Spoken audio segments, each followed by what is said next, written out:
Welcome to Pindar Poetry. We hope you learned something new. You start by making sure the Gcash app is updated and you have a stable connection. This reduces errors when changing linked services.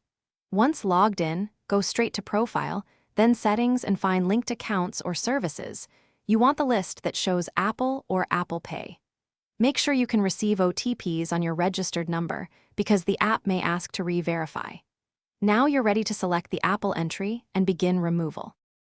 With Apple selected, tap Remove or Unlink and read the confirmation carefully. The app explains what stops working once removed. When prompted, request an OTP and enter it promptly. This authenticates the change. After OTP confirmation, follow any prompts to complete removal, such as agreeing to terms or clearing saved cards. Make sure you wait for the success message. Do not force close the app mid-process. Once done, the Apple entry should disappear from your linked services list. Finish by restarting the app and verifying the Apple service is gone from linked accounts. Try a small non-payment action to ensure nothing is tied to Apple. If the unlinking fails, clear the app cache or uninstall and reinstall Gcash, then repeat the unlink steps.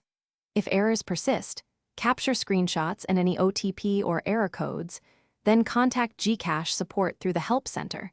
Provide concise details and transaction ID. Thanks for watching. Consider subscribing if we helped you.